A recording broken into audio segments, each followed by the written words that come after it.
De ideias, direto de Brasília.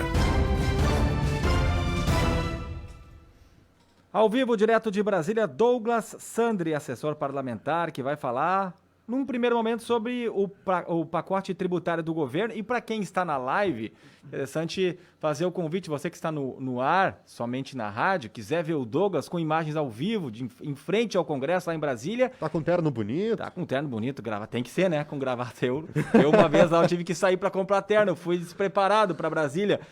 Pode acompanhar na live também e esse mesmo conteúdo depois no YouTube da Rádio Independente. Tudo bem, Douglas Sandri? Bom dia. Bom dia, gente. Tudo bom? Tudo certo. E por aí? Dia bonito, sol, para variar, né, em Brasília? Para variar, né? Aqui em Brasília, para quem não sabe, nós estamos no meio de um planalto central, e que tem também, além da característica de ser bem elevado e mais alto que Gramado, por exemplo, mais de 1.000 metros de altitude aqui, é também muito seco, é um deserto, um clima desértico mesmo, e essa época do ano fica aí 150 dias sem chover, assim, ou com chuvas pouco representativas. O Gramado fica mais amarelado. Um dia eu faço essa transmissão aqui num local em que a grama está amarelada para mostrar, e depois da chegada da época das chuvas, lá por outubro, novembro, na primeira, segunda semana, os gramados já estão verdes. E nessa época, eu vou mostrar aqui, eu sempre falo das flores de Brasília, talvez não dê para ver muito bem na live, mas eu também faço outro dia mais perto, na frente do anexo 4, que é esse prédio amarelo que eu mostrei aqui atrás. Nós temos flores, né? Elas ficam nessa época do ano que mais seco, elas ficam bastante floridas, fica bem bonito aqui. Esse anexo 4 é onde ficam os gabinetes da maior parte dos parlamentares. Eu vou aproveitar os momentos que eu tenho aqui, que eu posso... Estava acompanhando as comissões, né? Eu dou uma fugidinha aqui para trazer o relato direto de Brasília para Independente. Para quem não sabe aqui, estou mostrando para quem está na live, né? O prédio das comissões, esse prédio verde aqui, que é um anexo a esse prédio maior, que é aquele H que nós temos, né? Como as pessoas veem na TV. Então, quem não tiver na live, quiser conferir depois, fica aqui gravado, né? Dá uma olhada, né? E vamos para os assuntos do dia. Vamos começar com reforma tributária, o pacote do governo. Eu tenho preferido chamar de pacote tributário, porque muitos especialistas dão conta de que a grande surpresa da reforma do governo é que não é uma reforma tributária, é um pacote tributário, porque traz um grande aumento de impostos sem a devida entrega de simplificação. Há algumas coisas boas aí dentro que são necessárias, que são correções que o sistema precisa. Por exemplo, há que se falar sim, debater a tributação de dividendos, mas não da forma que está se fazendo, né? A tributação de dividendos está sendo levada a cabo agora, ela faz com que o IRPJ seja pouco reduzido. Essa redução pequena de IRPJ faz com que haja, de fato, um aumento de tributos para um país que já tem tributação muito elevada, vai ficar com uma tributação maior do que a média da OCDE, e isso causa uma grande grita, porque se não há a simplificação das reformas que a gente tratava aqui, como, por exemplo, a PEC 45, e há um aumento de impostos, não serve para o setor produtivo. Significa que o setor produtivo vai pagar a conta mais uma vez. Então nós estamos vendo uma mobilização da indústria, uma mobilização do comércio, uma mobilização de quem produz acerca de evitar que esse pacote passe ou que ele seja modificado a ponto de ele ser fiscalmente neutro. Fiscalmente neutro significa não haverá aumento de tributos, apesar de eventualmente precisar se fazer e pode se fazer algumas correções daquilo que não está bem endereçado. O ministro Paulo Guedes ontem falou que não, pode ser revisto, ia parar em 34%, pode parar em 24%. Significa que o governo não tem convicção no próprio número, né? E essa falta de convicção no próprio número é explorado por quem se opõe a esse aumento de tributos, demonstrando que o governo, primeiro, sim, visa, né, fazer um aumento de tributos com esse pacote, né, muito antes da simplificação e de ajustes, correções de injustiças, como se colocou o governo, mas também faz com que a gente saiba quem trabalha, quem produz, quem empreende no Vale do Taquari, que é preciso prestar atenção, sim, nessa pauta, talvez seja mais importante que nós tenhamos, nesse momento, com maior impacto no bolso, né, do cidadão, porque, no fim das contas, o empresário paga, recolhe, mas vai parar no preço dos produtos, e aí sim, todo cidadão vai acabar pagando por essa conta. Como o dólar impacta também no preço dos combustíveis, no preço dos alimentos, porque os alimentos são transportados por combustíveis dolarizados, né, como falou antes aqui a Cíntia, falou antes aqui o Nicolas, a gente também vê esse mesmo impacto dos impostos. Se ele impacta na empresa, ele vai acabar também acumulando nos produtos, pessoal.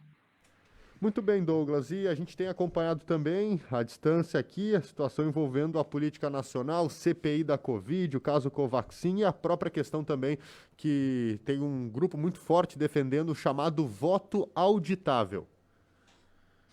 Exatamente. O voto auditável deve ser votado, segundo o presidente da comissão do voto auditável, o deputado Paulo Martins, ele que é do Paraná, do PSC do Paraná, ele promete a votação na próxima quinta-feira, agora.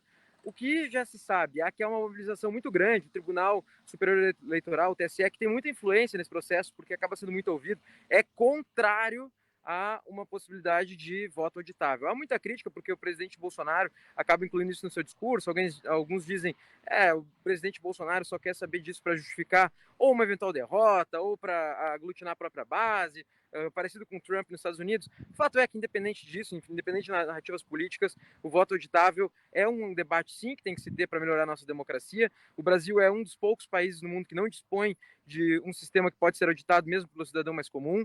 Então, sem fazer juízo de valor, entrar no mérito, o debate é preciso e necessário, sim, independente a quem ele vá servir como narrativa política ou não. Acontece que os líderes partidários, 8 partidos bem representados na Câmara dos Deputados, já disseram que são contra, pelo menos nesse momento, a aprovação disso, já que não se tem tempo até a eleição, se causa uma grande dúvida, enfim, pelo menos por hora eles estariam contra, e a expectativa é que essa votação possa enterrar o voto auditável, que alguns falam em voto impresso, não é voto impresso, é voto auditável, é conseguir uma forma de fazer com que o voto possa ser auditado, como, por exemplo, a impressão dele e depósito na própria urna, né, de maneira automatizada, como acontece em outros países, como os Estados Unidos, ou como Paraguai, aqui perto do Brasil. Então, é um pouco errado se falar em voto impresso, né, se fala em voto auditável, que é o termo mais correto. A gente falava até a respeito disso no começo da semana passada, onde um grupo de 11 partidos acabaram se reunindo e definindo a pauta contra esse chamado voto auditável, e que é essa espécie de ticket, como funciona num cartão de crédito que sairia da urna eletrônica e cairia num recipiente fechado, transparente, que a pessoa pudesse conferir depois se o voto está tudo certinho. Era basicamente essa a proposta. Exatamente, é o que se discute aqui também, né?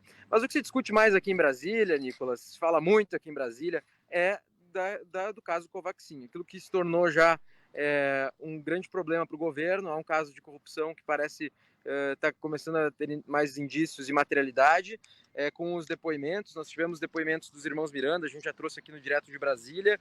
Nós temos depoimento também do o senhor Roberto Ferreira Dias, ele que foi exonerado do Ministério da Saúde, ele que foi apontado pelo representante de uma empresa que negocia vacinas, e que no fim das contas se descobriu que ele nem tinha vacinas que estava negociando, que acabaram então não negociadas. Ele que acusa então o Ministério da Saúde de ter cobrado propina, e então aponta o senhor Roberto Ferreira Dias, que foi exonerado do governo, como a pessoa que pediu propina. E aí tiveram áudios que a CPI teve acesso porque quebrou o sigilo telemático dos envolvidos, em que eles diziam que hoje será o último dia de pobreza, falavam em comprar carros de luxo, enfim, instalados. E isso chega muito próximo do presidente Jair Messias Bolsonaro, porque esse escândalo, para quem lembra aqui, que a gente trouxe já no Direto de Brasília, foi trazido à tona por um deputado federal que tem um irmão que trabalha no Ministério da Saúde, que estava responsável pela assinatura desse contrato, e ele veio a público dizer que o contrato que estava sofrendo uma pressão muito atípica, né, para a assinatura